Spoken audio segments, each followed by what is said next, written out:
कपड़े धोने वाली बहू। शादी के पहले से ही विभा को कपड़े धोने का बड़ा शौक था। कभी नल के नीचे तो कभी तालाब के पास। अरे मेरी नीली वाली लुंगी नहीं दिख रही है।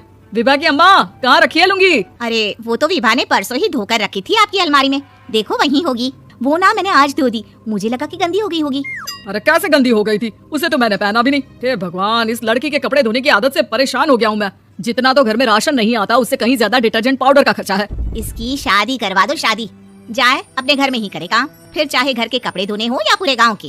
हाँ ठीक बोल रही हूँ, देखता हूँ मैं कोई लड़का। वो दिन भी आ जाता है जब विभा को देखने लड़के वाले आ जाते हैं। लड़की मुझे अच्छी लगी। होने वाली सास कहती है, बेटी अगर कुछ पूछना है तो पूछ लो। वैसे तो हमारी लड़की बहुत ही शर्मीली है, जो बोल दो वो मान लेती है, इसे क्या पूछना होगा। अरे कैसी बात कर रही हो माँ, मुझे इन लोगों के घर रहना है, सवाल तो कई है। हाँ हाँ बेटा पूछ लो ना, क्या पूछना है। आप लोगों के घर कपड़े कौन धोता है? सास का मुंह बन जाता है। देखो अगर तुम ये कहना चाहती हो कि तुम्हें कपड़े धोने नहीं आते तो सुन लो, कपड़े मैं ही धोती हूँ, लेकिन तुम्हारे आ जाने के बाद मैं रुमाल तक नहीं धोऊंगी। अरे चुप रहना भाग्यवान, बहू बेचारी घर आई नहीं, उसे डराना शुरू कर दिया। वो क्या है ना बिटिया, अभी तक तो ये कल्लू की माँ ही धोती थी, लेकिन अब तुम्हारे पापा तो दहेज में वॉशिंग मशीन देंगे ही।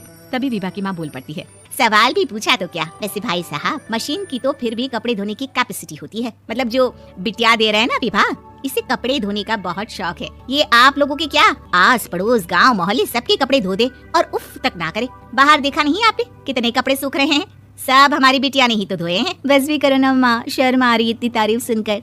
और तो और एक दाग निकाल कर दिखाओ तो मान जाओ। हाँ अच्छा अच्छा, माफ करना बेटा, मैंने गलत समझा, हमें तो रिश्ता बहुत पसंद है। और ऐसे जुड़ जाता है रिश्ता कपड़े धोने का शौक रखने वाली विभा का। उसकी शादी हो जाती है कोयला फैक्ट्री में काम करने वाले कल्लू के साथ। शादी के बाद अचानक विभा चिल्लाती हुई सास के पास आती है, सासू माँ, अरे सासू माँ कहाँ है आप? ये तो धोखा है, धोखा दिया आप लोगों ने मुझे। इस ससुर के चक्कर के बारे में पता चल गया। अरे तो उसमें तुझे क्यों धोखा मिला है? अरे नल में पानी नहीं आता, कपड़े कैसे कब धुलेंगे? अच्छा अच्छा, तू पानी नहीं आ रहा उसकी बात कर रही है? तो आपने क्या सोचा? कुछ नहीं। अच्छा तेरी माँ ने कहा था कि कपड़े धोने का शौक है, तुझे याद आया मुझे।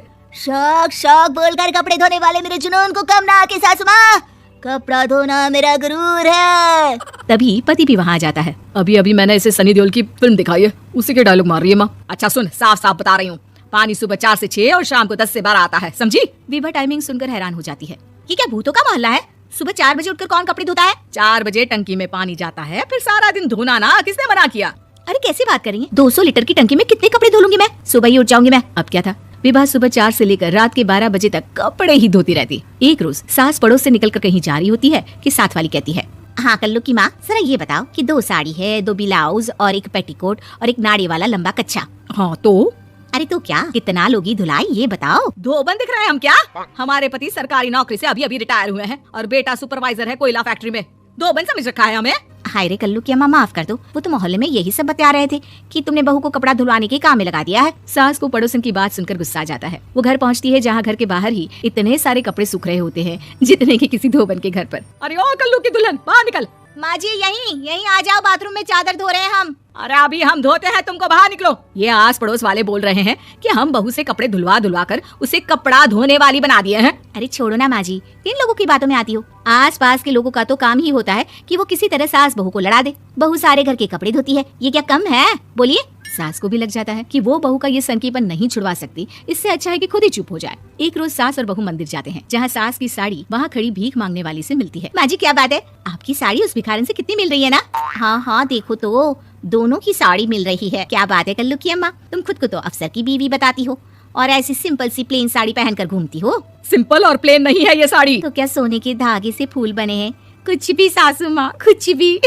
हाँ बने थे इस साड़ी में सोने के धागे से फूल। मेरे पति लेकर आए थे मद्रास से स्पेशली मेरे लिए 10,000 की। ताहे भाई साहब इस भिखारन के लिए भी सेम टू सेम साड़ी लेकर आए होंगे 10,000 की। सास उस वक्त कुछ नहीं कहती, लेकिन बहू के साथ घर आती है और अलमारी से एल्बम निकाल कर लाती है। ये साड़ी देख रही है, ये वही साड़ी है जिसे मैंने अभी पहना था। इस साड़ी में ये जो चमकदार फूल दिख रहे हैं ना, ये सोने के धागों से काढ़े गए हैं, लेकिन तू लोकल वॉशिंग मशीन ब्रश से घिस घिस कर सारे फूलों को निकाल कर साड़ी प्लेन कर दी। मुझे माफ कर दीजिए सासू माँ। और तो और, जब मैंने तुझे तेरी गलती के लिए कुछ नहीं कहा, लेकिन तूने तो सबके सामने मेरा मजाक ही बना दिया। क्यों? बहू को समझ में आ जाता है कि अब से उसका कपड़े धोना बंद।